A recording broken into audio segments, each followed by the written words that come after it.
Le point de départ, c'est quand même qu'on a un État défaillant. On est dans une explosion des phénomènes de drogue en France. En fait, l'éducation nationale aujourd'hui, c'est un Titanic qui coule. Et finalement, on n'a fait qu'empirer les choses. Les lits ont continué d'être fermés, les postes ont continué d'être fermés. En effet, les citoyens n'ont plus confiance dans leur justice et je pense à raison. Mais on soigne seulement les conséquences et pas les causes. On est dur avec les faibles et faible avec les durs. On paye pour que justice soit faite, pour qu'on soit en sécurité. Eh bien, aujourd'hui, ce n'est pas le cas. Et pour les réseaux sociaux aussi, la liberté d'expression va-t-elle perdurer ? C'est aussi très dangereux d'aller commencer à s'attaquer à ce genre de problème-là. Il faut vraiment tirer la sonnette d'alarme.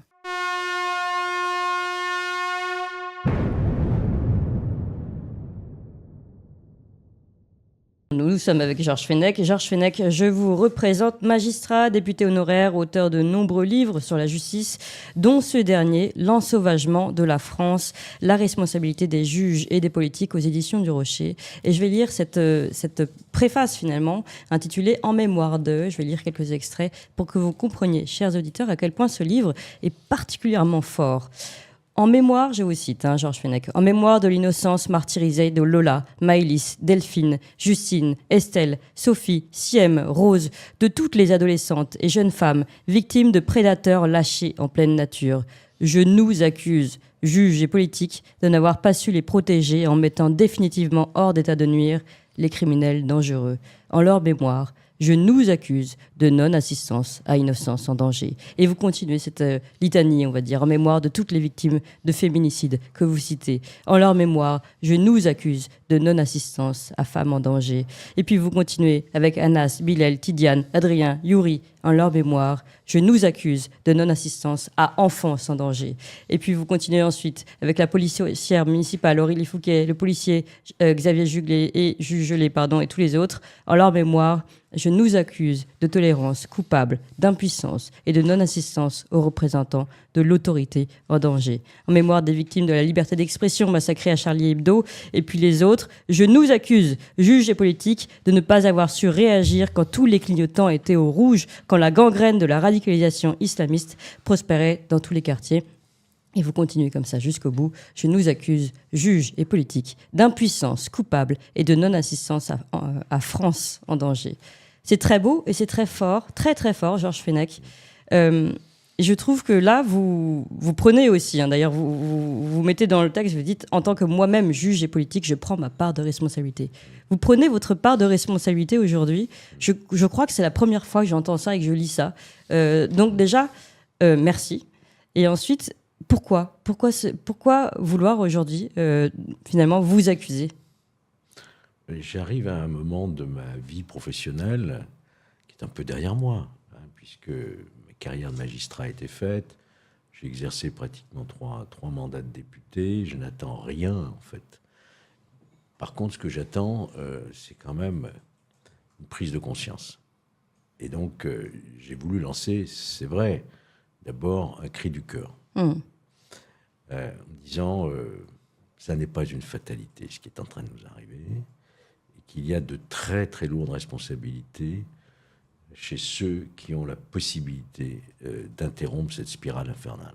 Donc les juges et les politiques. Les juges qui doivent appliquer la loi et qui ne l'appliquent pas, ou qui l'appliquent en fonction d'une idéologie qui n'est pas celle partagée par les Français, et de politiques qui sont tétanisés. C'est ce que j'ai vécu au Parlement. Vous l'avez vécu des deux côtés. Voilà, j'ai cette double casquette et cette lecture personnelle des événements qui nous frappent aujourd'hui, parce que précisément j'ai été des deux côtés. Et quand j'ai été à l'Assemblée nationale, j'ai vraiment touché du doigt une sorte de crainte non dite des politiques qui n'osaient pas aller à l'encontre de la doxa dominante au sein de la magistrature. Du syndicat de la magistrature, puisque vous le pointez directement du doigt dans votre livre. Le syndicat de la magistrature, parce que pour moi, c'est un syndicat politique. Ce n'est pas un syndicat qui défend uniquement des intérêts catégoriels ou professionnels. C'est un syndicat qui affiche une couleur politique, qui se mêle du débat politique, qui fait rentrer le débat politique dans le prétoire, et qui, par cette idéologie, finalement, considère qu'il y a une très très lourde responsabilité dans l'impunité, le sentiment d'impunité, la faillite de la justice répressive qui nous a amenés à cette situation d'ensauvagement, un terme d'ailleurs qui n'est plus un gros mot aujourd'hui, parce qu'on assiste à des crimes que je ne voyais pas quand j'étais juge d'instruction il y a une vingtaine d'années. Je ne voyais pas des crimes aussi barbares sur des mineurs, sur des enfants, sur des femmes, sur des personnes âgées, commis par des jeunes de plus en plus jeunes qui utilisent des moyens du grand banditisme comme des armes lourdes comme la Kalachnikov. Si on en est là aujourd'hui, c'est pas la fatalité, c'est effectivement un laisser-aller parce que, encore une fois, on y reviendra, il y a une idéologie dominante qui a infiltré l'institution. Oui, parce que vous avez des mots très très forts dans votre livre sur ce syndicat de la magistrature. Je prends un petit peu d'avance, mais en effet, on va tout dérouler. L'ensauvagement de la société, puisque c'est bien le titre de votre livre et votre constat. Vous partez des chiffres, on va les reprendre après. L'ensauvagement de la société n'est pas le fruit du hasard. Il est le produit d'une idéologie permissive promue par le syndicat de la magistrature.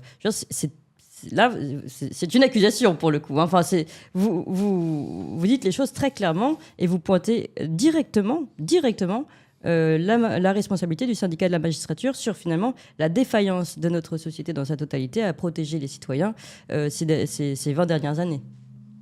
Même plus que 20 dernières. Mais parce que je l'ai vécu. 68, oui. Je l'ai vécu dès l'École nationale de magistrature à Bordeaux, où on nous inculquait une doctrine, en fait, une doctrine parfaitement élaborée par des esprits brillants, structurés, qu'on appelle la doctrine de la défense sociale nouvelle, qui a été importée d'Italie par un magistrat français, Marc Ancel, et qui a infusé dans toute l'institution et pendant des générations. Qu'est-ce que nous dit la défense sociale nouvelle ? Ne croyez pas que le crime soit finalement le produit du libre arbitre. Le criminel est avant tout et d'abord lui-même une victime. Oui, ça on la connaît, oui. Victime de discrimination sociale, ethnique. Et donc il faut comprendre, ne pas sanctionner, mais comprendre. C'est la fameuse culture de l'excuse. Et tout cela s'est matérialisé dans une harangue qui est célèbre au sein de la magistrature. Que vous citez dans votre livre. Voilà. Le sermon sur la montagne, c'est bien ça ? Oui, le sermon sur la montagne, j'ai voulu la citer intégralement, parce qu'elle est magnifique. Cette harangue, elle est écrite avec une plume extraordinaire. C'est le fameux « soyez partiaux ». C'est-à-dire que ce magistrat s'adressait à des auditeurs de justice qui allaient prendre leur fonction. Ça se passait à Marseille en 1973, en leur disant de ne pas se gargariser de troisième pouvoir. Quand il prononçait des peines, il sera amené à prononcer des peines de prison, il ne faut pas les compter en années, pas même en mois, pas même en jours, pas même en minutes, mais en secondes, comme si eux-mêmes devaient l'effectuer. Et ça se termine par ce fameux « soyez partiaux », soyez les défenseurs naturels de l'enfant contre le père, de la femme contre le mari, du salarié contre l'employeur, et ça se termine du voleur contre la police, du plaideur contre la justice. Ça ne vous dit rien, cela. Alors on va me dire, ça dit tout, vous remuez un passé après 68, 73, c'est de l'histoire. Pas du tout. Je rappelle, en 2013, la France découvre avec stupéfaction le mur des cons dans le local du syndicat de la magistrature, où sont épinglés non seulement des politiques, mais des victimes, enfin des parents des victimes. Des parents de victimes, notamment de Guy Georges, violés, assassinés. Leur crime, c'est d'avoir créé des associations pour mieux lutter contre les tueurs en série. Et donc, ils sont toujours là, très présents. Et cette idéologie a non seulement est prônée par ce syndicat, mais elle a contaminé. Elle a contaminé beaucoup à droite aussi. C'est pour ça que je prends ma part de responsabilité. Et elle a eu le soutien d'un grand nombre de médias acquis à la cause, ce qui fait que sa représentativité, son influence dans le pays est bien plus importante que les seuls 33% qu'ils enregistrent aux élections professionnelles. Et pour moi, c'est ma vision des choses. Il y a une très lourde responsabilité dans ce qui se passe aujourd'hui, à partir de là. Alors, on va revenir depuis le début, parce qu'en effet, vous avez les chiffres, vous posez le constat, vous posez les problèmes, et vous proposez même des solutions. Et sur ce syndicat de la magistrature, vous dites qu'ils nous ont influencés. Nous, magistrats, vous expliquez comment, à travers l'école notamment, à travers ce sermon, à travers cette idéologie qui a infusé tous les esprits, malgré eux parfois. Ça, c'est du côté de la magistrature. Mais comme vous avez aussi la casquette du parlementaire et donc du politique, vous le dites aussi, finalement, les politiques ont été totalement bloqués. je sais pas, comme annihilé presque par cette diffusion de la pensée. Mais je vais revenir par le début et d'abord vos chiffres, puisque vous commencez par là, et ça permet de mieux comprendre le problème de l'ensauvagement que vous décrivez. Entre 98 et 2023, on a plus 750% d'agressions. Oui. Plus 750% d'agressions, c'est votre chiffre. De 2009 à 2018, plus 79% d'homicides. En 40 ans, la délinquance des mineurs a doublé. Et ensuite, vous expliquez, on est resté sur une ordonnance de 45, donc la justice des mineurs, qui n'est absolument plus d'actualité. Et finalement, la solution, qui est également posée par le docteur Maurice Berger, pédopsychiatre, qui traite la question de la violence des jeunes, il faut de la prison, finalement. Il faut savoir répondre à la contrainte par la contrainte. Il faut savoir mettre un stop à ce que font les mineurs. Et même eux, finalement, nous en seraient gré. Et vous racontez d'ailleurs une anecdote comme ça, vous faites arrêter dans la rue, et vous pensez que vous allez vous faire insulter ou autre, et finalement, ça se passe bien. Oui, je raconte cette anecdote qui m'a, je veux dire, très bouleversé, en fait. Et je me promenais un soir devant la passerelle du palais de justice de Lyon, la fameuse 24 colonnes, on a jugé Barbie, où j'ai exercé mes fonctions. Et je suis abordé par un homme de la quarantaine, de type maghrébin, voilà. Et monsieur le juge Fenech. Oui, ça commence mal dans la rue. Ouais. Sur mes gardes, il me dit, vous m'avez mis en prison. J'avais 16 ans. Un mois. Alors, il dit, je voulais vous remercier. J'étais très surpris. Parce que vous êtes le premier à m'avoir fait prendre conscience qu'il ne fallait pas commettre des actes de délinquance. Et j'ai tout arrêté. Voilà, monsieur le juge, aujourd'hui, je suis marié, j'ai des enfants, j'ai un travail, je voulais vous dire merci, il a passé son chemin. Voilà. Moi, ça m'a... Incroyable. Et je crois que cette anecdote reflète bien ce qui est en train de se passer. C'est-à-dire, on a une délinquance des mineurs qu'on ne sait pas stopper parce qu'on ne veut pas sanctionner. On en est toujours resté au primat de l'éducatif. Bien sûr qu'il faut de l'éducatif. Mais si à un moment, vous ne montrez pas les limites, le mineur ne sait pas s'arrêter et monte dans la délinquance. On pouvait espérer que la réforme de l'ordonnance de 45, après-guerre, qui se justifiait totalement, il y a eu une réforme en 2019, par simple ordonnance gouvernementale. Il n'y a même pas eu un débat au Parlement. Alors que c'est vraiment la clé de tout. Au lieu de renforcer la justice répressive contre des mineurs multirécidivistes délinquants, on a inventé, tenez-vous bien, la césure du procès pénal.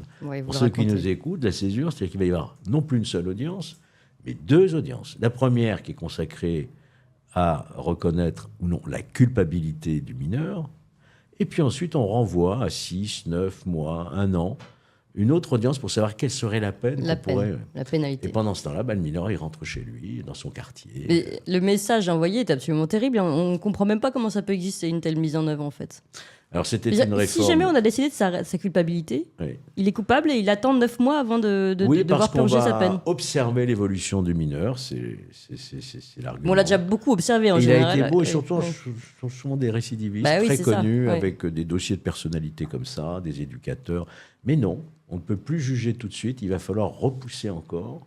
Vous savez, une sanction qui intervient 1 an après, ça n'a plus de sens dans la tête d'un gamin de 15 ou 16 ans.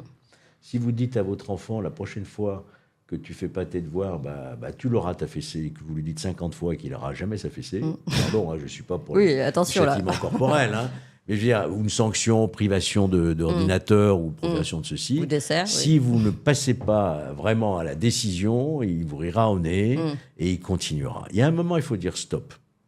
Ça ne veut pas dire forcément prison. Ça veut dire centre éducatif fermé, par exemple.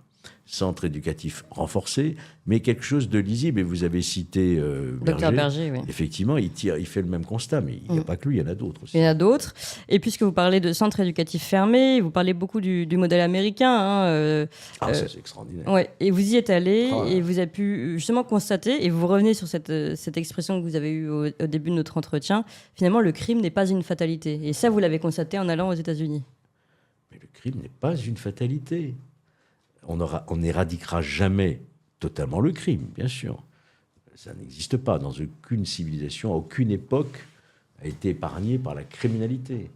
mais on peut la faire reculer de manière très sensible. Moi, je pense que si vraiment, alors je vais faire un peu de démagogie, si vraiment on se donnait les moyens avec une volonté politique, je suis convaincu qu'en un an, on peut inverser les courbes. Mais pour ça, il faut vraiment une volonté. Il faut une volonté d'extirper d'abord le poison de cette idéologie au sein de la justice, faire en sorte que les juges soient indépendants, les statuts, et puis faire en sorte qu'on ait les dispositifs. Il y a très peu de places en établissement pénitentiaire pour mineurs, très peu de centres éducatifs fermés, il n'y en a même pas un par département. Oui, il faut quand même plus d'1 an pour les construire déjà, rien que ça. Mais bon.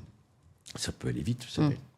Si vraiment on veut se donner les moyens, ça peut aller très très vite. On n'est pas obligé de construire des prisons avec des miradors pour des grands délinquants. On peut des structures plus légères, mais avec une privation de liberté et un travail à l'intérieur qui soit fait. Oui, d'ailleurs, on recevait Thibault de Montbrial récemment qui nous expliquait que justement en France, on avait du mal à avoir des degrés dans les prisons. On pourrait très bien avoir des prisons, enfin des maisons fermées pour la délinquance mineure, qui ne soient pas exactement celles des délinquants. Comme dans les pays nordiques, qui sont habitués à cela depuis très longtemps.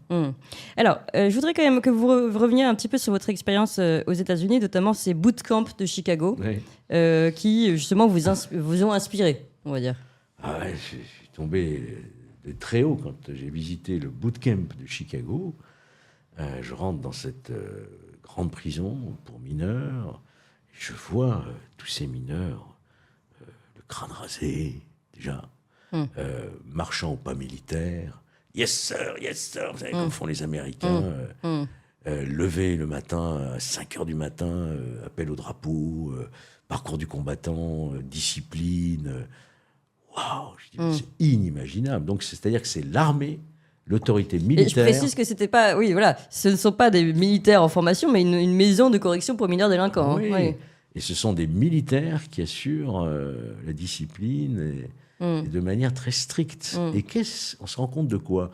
C'est qu'au bout d'un an, généralement, il reste à peu près un an, la plupart intègrent l'armée. Ah oui.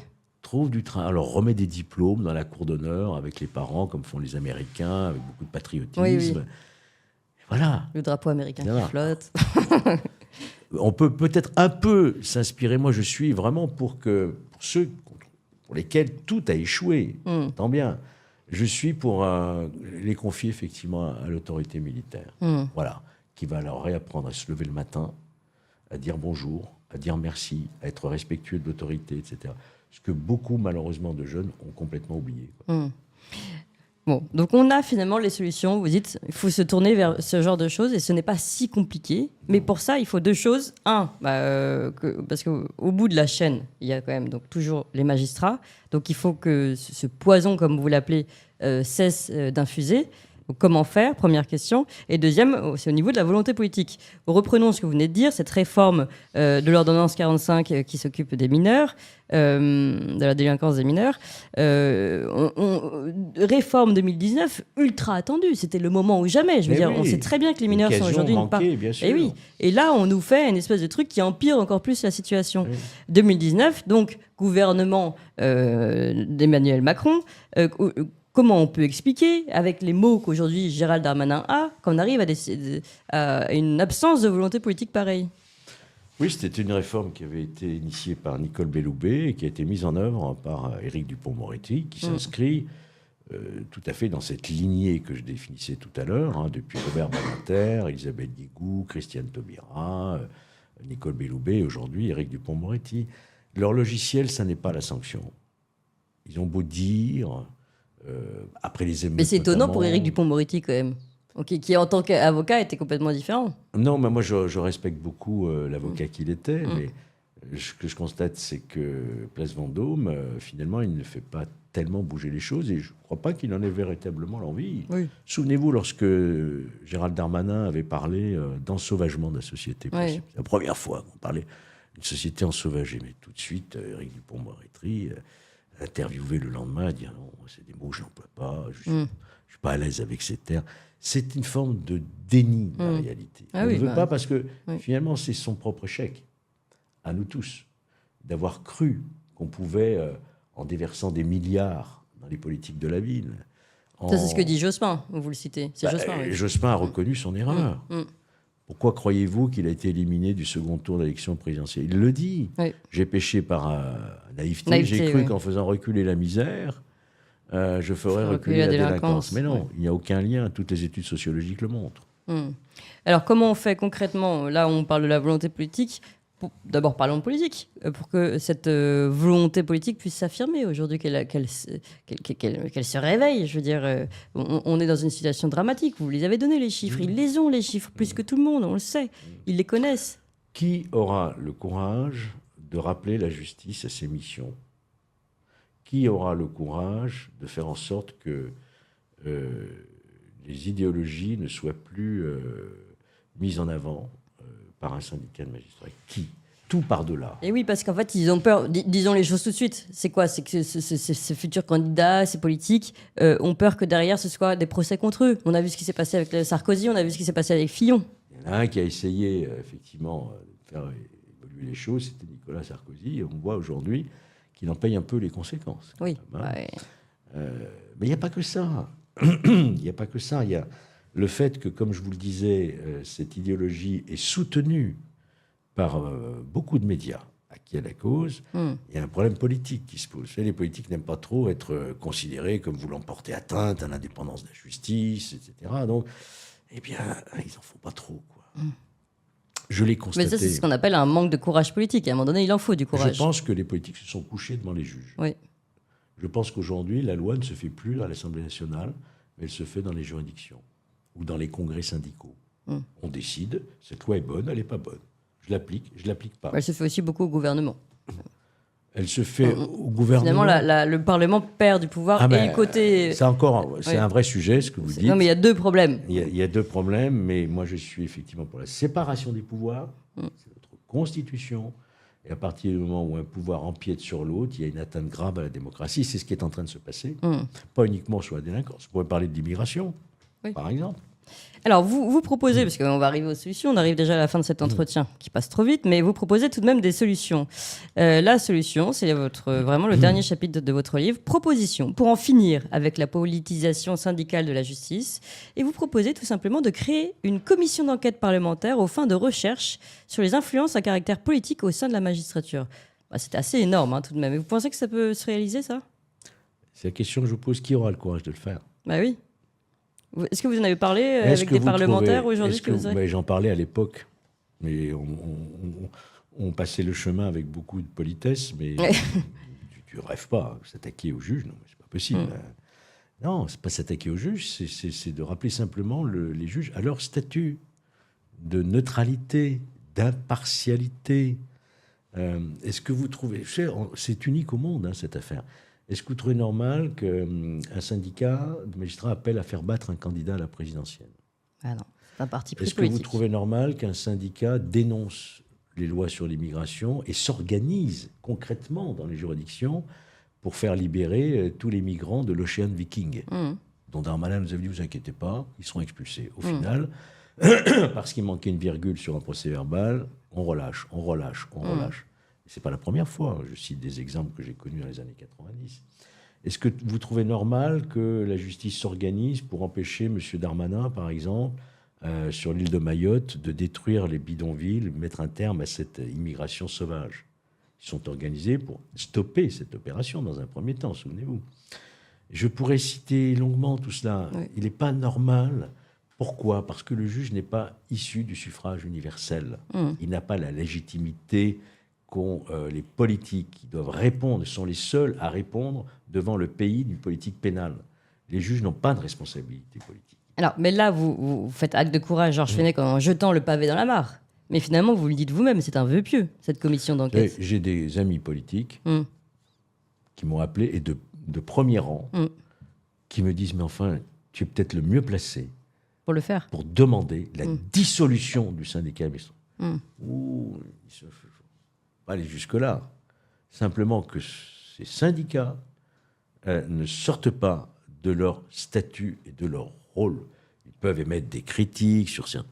Bien sûr. Mais qui peut finalement, pas juger ces juges, mais les remettre à leur place aujourd'hui? Est-ce qu'on a dans notre justement séparation des pouvoirs Théoriquement, il y aurait effectivement la possibilité, mais comment aucun politique n'a osé le faire. Révision de notre constitution. Aucun politique n'a osé le faire. Et le premier qui a reculé, je cite, c'est la fameuse harangue d'Oswald Baudot, qui était une violation de l'impartialité, de l'obligation de réserve, etc. C'était Jean Le Canuet qui envisageait une sanction, une procédure disciplinaire. Et puis, il a rétropédalé quand il y a eu une levée de bouclier d'une branche de la magistrature, des médias, etc. Et ça a été le premier renoncement. Mais ensuite, regardez l'affaire du mur des cons. Ça s'est terminé comment? 500 € d'amende avec sursis pour la présidente du syndicat qui, dans le même temps, recevait aussi une promotion dans ses fonctions. Et plus personne n'ose intervenir. Oui, donc vous n'êtes pas optimiste finalement. Vous dites en un an tout peut être réglé, mais on n'a pas aujourd'hui la possibilité, la volonté, la force, le courage de... Je ne vois pas cette volonté. Il y a même une forme de déni, si vous voulez, de cette situation.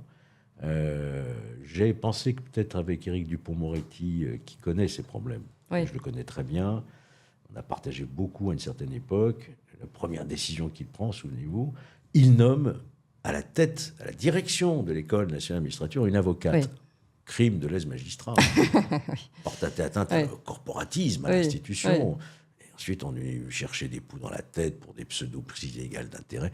J'ai calculé, depuis Chirac, il y a eu 8 ministres de justice qui ont été soit mis en examen, soit condamnés. Oui, voilà, non, mais c'est ce qu'on disait tout à l'heure, finalement. Ça on tente à peur, s'attaquer à une réforme de la justice, et pouf, derrière, on se retrouve avec des... Après, peut-être que si ces ministres-là étaient tout à fait sans casserole, il y aurait peut-être moins de soucis aussi. Vous avez raison. Il y a un double problème aussi. Vous avez raison. Ouais.